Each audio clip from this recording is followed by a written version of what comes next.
भाई साहब copy paste करने में आदिपुरुष वालों को 600 करोड़ लग गए। और इतना ही नहीं, कुछ सीन तो इन्होंने शायद शूट भी नहीं किए, सीधा एडिट करके मूवी के अंदर सेट कर दिए। इन्होंने कोई नहीं छोड़ा, Marvel, DC, game of thrones सबसे कॉपी किया, बिल्कुल छाप दिया। जिसमें से अगर मैं तुम्हें बताऊं तो एक सीन जब आता है जब मूवी के अंदर फाइनल बैटल चल रहा होता है, जिसमें सारे कैरेक्टर्स असेंबल हो रहे होते हैं, वो तो भाई एकदम कॉपी किया हुआ है एक एपिक सीन से, जो कि है मार्वल की द एवेंजर्स। नेक्स्ट सीन वो है जहाँ पे वो रावण मूवी की स्टार्टिंग में ही तपस्या करके ब्रह्मा जी को बुलाता है। उस सीन में रावण का जो लुक है उसे मैं कॉपी तो नहीं कहूंगा, लेकिन हाँ पूरा का पूरा फुल्ली इंस्पायर्ड है गेम ऑफ थ्रोन्स के किट हैरिंगटन से। जिस रावण के बारे में लोग सदियों से सुनते हुए आ रहे हैं, उस रावण को दशहरा पे फूकते हुए आ रहे हैं। आदिपुरुष वालों को फिर भी रावण का लोग इंडिया के अंदर से समझ ही नहीं आया, उन्हें गेम ऑफ थ्रोन्स तक जाना पड़ा। मतलब यार हद है। नेक्स्ट सीन वो है जब श्री राम लंका जाने के लिए समंदर देव से रास्ता मांग रहे होते हैं, पर वो रास्ता नहीं देते। पर जब श्री राम अपना धनुष बाहर निकाल लेते हैं तो समंदर देव प्रकट होते हैं। तो जो समंदर देव का अपीयरेंस होने वाला जो सीन है ना, वो पूरा का पूरा कॉपी है नार्निया 2 से। इससे पहले तुम्हें याद है मूवी की शुरुआत में एक सीन आता है जहाँ पर श्री राम पानी के अंदर ध्यान साधना कर रहे होते हैं। तो जब आदिपुरुष का टीजर आया था तो उसी टाइम से लोग इस सीन को कॉपी बताने लगे थे क्रिस हेम्सवर्थ की मूवी एक्सट्रैक्शन से। वैसे यहाँ देखने में तो काफी ज्यादा सिमिलर लग रहा है इस सीन से, बट मुझे पर्सनली ये वाला सीन सैरा नरसिम्हा रेड्डी मूवी के इस सीन से कॉपी लग रहा है। वैसे कुछ लोगों का कहना ये भी था कि ये सीन एक्वामैन से कॉपी किया है। उसी के जस्ट बाद उस सीन में हवा में उड़ने वाले कुछ राक्षस आते हैं, जिन्हें लोग 2004 में आई हैरी पॉटर के इस सीन से कॉपी बता रहे हैं। मगर जब तुम इस सीन में गौर दोगे तो ये सीन 2022 में आई मार्वल की movie doctor strange multiverse of madness से कॉपी लग रहा है, जिसमें जब डॉक्टर स्ट्रेंज अपना मरा हुआ वेरिएंट जिंदा करता है तो उसमें कुछ ऐसे ही उड़ने वाले घोस्ट आ जाते हैं, जो कि बिल्कुल सेम होते हैं आदिपुरुष के उन राक्षसों से। नेक्स्ट सीन जब है जब लक्ष्मण जी अपना तीर मारते हैं इंद्रजीत द फ्लैश में, तो वो वाला सीन बिल्कुल उठाया हुआ है मार्वल की एज ऑफ अल्ट्रॉन से, जहाँ हॉकाय वर्सेस क्विकसिल्वर हो रहा होता है। इसके अलावा वो मूवी का सबसे कंट्रोवर्शियल डायलॉग वो भी कॉपीड है एक इस्कॉन के गुरु से, जिनका नाम है अमोघ लीला प्रभु। लेकिन अच्छा होता कॉपी किया होता, इन्होंने तो कॉपी किया, मॉडिफाई कर दिया। उन्होंने सिर्फ बोला था कपड़ा किसका रावण का, घी किसका रावण का, आग किसकी रावण की, जली किसकी रावण की। देखो सुनो। अच्छा,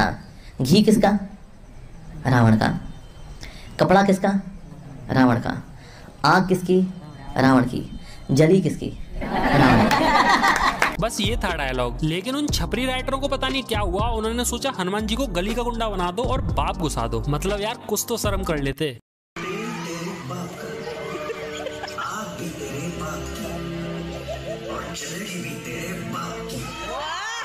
नेक्स्ट है वो चमगादड़, जो कि ना तो पुष्पक विमान है ना ही ड्रैगन है। पता नहीं क्या ही बना दिया बेसहुर सा, पर फिर भी कॉपी है गेम ऑफ थ्रोन्स के ड्रैगन से। अबे कॉपी करना था तो अच्छे स्किल पे करते ना, ये क्या माल फूक की कॉपी किया है। अगला वो देखा ही होगा जब रावण एंट्री मारता है, अपने वेपन समन करता है, तो वो भी कॉपी है मार्वल के कैरेक्टर थॉर से। कभी लगता है एवेंजर्स एंड गेम वाला थॉर है और कभी लगता है एवेंजर्स इन्फिनिटी वॉर वाला थॉर है, जिसने वकांडा में एंट्री मारी थी। और हाँ, जब रावण एंट्री मार के अपने वेपन से अटैक कर रहा होता है तो वो भी कॉपी है थॉर मूवी से, जहाँ थॉर के पापा ओडिन की स्टोरी दिखाई जा रही होती है। तो जब ऐसे ही सेम अटैक ओडिन करता है अपने गंगनीर वेपन से जायंट फ्रॉस्ट के ऊपर, या फिर मैं कहूं Antman and the Wasp Quantumania movie से, जहां पर कैंग सेम ऐसे ही अटैक करता है। इसके बाद अगला कॉपी किया गया है रावण की सेना को, वो भी एक नहीं 2 मूवी से, या मैं कहूं सीरीज से। कुछ पार्ट कॉपी किए गेम ऑफ थ्रोन्स के नाइट किंग की सेना से, और कुछ पार्ट कॉपी किए गए हॉबिट के विलन एजॉक से। मुझे पर्सनली रावण की सेना एजॉक की कॉपी ज्यादा लग रही थी। अरे ये तो बस सीन ही कॉपी थे। मैं ऑनलाइन मोड से पढ़े हुए इन वीएफएक्स आर्टिस्ट का स्कैम दिखाता हूँ। देखो इस फ्रेम में गौर देना है ना, पहले इस कैरेक्टर को देखो और अब इस दूसरे कैरेक्टर को देखो। अब इस पहले वाले कैरेक्टर का क्लोन तुम्हें इसके और पास दिख जाएगा, और दूसरे वाले कैरेक्टर के क्लोन भी तुम्हें इसके और पास दिख जाएंगे। देख लो भाई, इस काम को करने में 600 करोड़ फूके हैं। कंट्रोल C दबा के कंट्रोल V दबाने में 600 करोड़ लग जाते हैं। भाई यार बहुत महंगी पढ़ाई हो गई आजकल की। इसके अलावा प्रवास ने खुद को ही कॉपी कर मारा। स्टार्टिंग में ही जब प्रवास उस पानी से निकलकर उन राक्षसों पे तीर चलाता है, तो वो बिल्कुल कॉपी था बाहुबली के इस सीन से। हाँ याद आया, एक और सीन है जहाँ पर प्रवास पेड़ के ऊपर कूद के जा रहा होता है, वो भी बिल्कुल कॉपी है बाहुबली के इस सीन से। मुझे तो लग रहा है इन्हें शूटिंग भी नहीं की है, इधर उधर से सीन उठाए और एडिट कर दिए बस। यार ऐसे थोड़ी ना होता है, क्योंकि एक और सीन है जहाँ पर प्रवास पेड़ के ऊपर चढ़ रहा होता है आदिपुरुष मूवी के अंदर, वो भी बिल्कुल सेम था बाहुबली के इस सीन से। मूवी में हर चीज तो कॉपी थी ही थी, पोस्टर भी कॉपी कर लिया। भाई ये आदिपुरुष वाला भी पोस्टर कॉपी किया हुआ है वानर सेना नाम के स्टूडियो से। उस पोस्टर में पोस्ट से लेके धनुष तक सब कॉपी किया हुआ था। अगला सीन मैं कॉपी नहीं कहूंगा, पर आदिपुरुष की टीम ने कोई कसर भी नहीं छोड़ी कॉपी करने में। जब हनुमान जी फ्लाई करके सीता माता के पास जा रहे होते हैं पानी के ऊपर से, तो वो पूरा का पूरा सुपरमैन के इस सीन से इंस्पायर्ड है या फिर कहूँ कॉपी है। इस सब के अलावा श्री राम का गेटअप भी उठाया हुआ है। जब तुम श्री राम के कंधे पर ये चीज लगी देखोगे तो ये चीज तुम्हें बिल्कुल कॉपी लगेगी स्पार्टस से। 600 करोड़ में ये क्रिएटिविटी दिखाई है कॉपी पेस्ट की। फिर जब वो रावण निकल के आता है फाइट के लिए, तो वो तो बिल्कुल ऐसा लगता है कि बिल्कुल छाप के एडिट कर दिया हो मार्वल की मूवी थॉर रैग्नारॉक से। जहाँ पर वो हेला आ रही होती है तो तुम्हें एसगार्ड और रावण की लंका बिल्कुल सेम दिखेगी। फिर वो सीन जहाँ पर बाली एंट्री लेता है, वो सीन कुछ कुछ इंस्पायर्ड है टेम्पल रन गेम से, और बाकी का बाकी पूरा कॉपी किया हुआ है जंगल बुक से। वही जंगल बुक जिसमें मोगली ने चड्डी पहन के फूल खिलाया था। और हाँ, वो बाली की एंट्री भी आयरन मैन 3 से उठाई हुई है। फिर वो मूवी की वानर सेना, वो तो 2 मूवीज से कॉपी की गई है। एक तो प्लेनेट ऑफ एप से जिसमें वानरों का पूरा लुक कॉपी किया गया है, और एक सीन है जो कि पूरा का पूरा एज इट इज उठा के छाप दिया है लेजेंड ऑफ टार्जन से। हाँ, थोड़े से इफेक्ट चेंज किए गए जो कि कोई भी नॉर्मल एडिटर कर लेगा भाई अपने फोन से। नेक्स्ट वो था जब इंद्रजीत हनुमान जी की पूंछ में आग लगा के नीचे फेंक देता है, तो हनुमान जी गिरते गिरते अचानक से फ्लैट ले जाते हैं, जो कि बिल्कुल उठाया हुआ सीन है एवेंजर्स के आयरन मैन का। जब आयरन मैन एवेंजर्स टावर से गिर रहा होता है तो वो भी बिल्कुल सेम ऐसा ही फ्लैट लेता है। मूवी में वो था ना मेघनाथ मतलब इंद्रजीत, वो तो इन्होंने फ्लैश और क्विकसिल्वर दोनों ही बना रखा है। उसके एक्शंस क्विकसिल्वर से कॉपी किए गए हैं, तो उसका लुक फ्लैश से कॉपी किया गया है। इन्होंने सब कुछ कॉपी कर लिया, हर एक मूवी से, हर एक सीरीज से। बस एक चीज कॉपी नहीं करी, वो है रामायण की स्टोरी, जो कि बिल्कुल ही बदल के रख दी, बिल्कुल ही खत्म करके रख दी। अगर भाई तुम्हें कुछ कॉपी करना चाहिए थी तो वो थी रामायण। मैं सच बता रहा हूँ भाई, मैंने गौर दिया है हर एक लाइन, हर एक सीन पे। सारा का सारा बिल्कुल अपोजिट किया गया है, और फील होता है कि जान के किया गया है क्या। जैसे श्री राम हमेशा खुश रहे हैं, इन्होंने गुस्से में ही दिखाए थे। सीता माता इतनी सीधी थी, इतनी पवित्र थी कि जिन एक्ट्रेस ने उनका रोल किया था उन्होंने आगे कोई भी ऐसी वैसी मूवीज नहीं की, और हमेशा के लिए एक संस्कारी औरत बन के रही। लेकिन ये कृति सेनन अगले दिन ही बिकनी में घूमेगी और ये सीता बनी है। और डायलॉग्स देखो रावण से कैसे बोलती है, ये कैसा प्रेम है रावण, मुझे कोई ऐसी चीज दो जो कुछ दिन चले। मतलब सीरियसली ये सीता माता की लाइन्स हैं, सीरियसली भाई। मैंने कहा ना सब कुछ अपोजिट बनाया गया है। राम सेतु की स्टोरी बिल्कुल बदल के रख दी, पुष्पक विमान की स्टोरी अलग कर दी। सबसे बुरा वो माता सबरी वाला लगा, वो कितने दिल को छू जाने वाली स्टोरी थी, इन्होंने उसको भी बदल के रख दिया। भाई इतने चेंजेस तो जब ही किए जाते हैं जब आपका मकसद कुछ और ही हो। रिसर्च करके स्क्रिप्ट लिखने में काफी समय लगा है, फिर उसको रिकॉर्ड किया, उसका थंबनेल बनाया, फिर फाइनली मोबाइल पर वीडियो को एडिट करके फिनिश किया। तो लाइक करना मत भूलना, और कमेंट में जरूर बताना कि आदिपुरुष के मेकर्स ने ये सब जानबूझ के किए इतने चेंजेस, या फिर उनसे गलती हुई है। ऐसी थ्योरीज और हिडन डिटेल्स पर वीडियो देखने के लिए इस चैनल को सब्सक्राइब कर लेना। तब तक के लिए मिलते हैं अगली किसी वीडियो में। टाटा बाय बाय।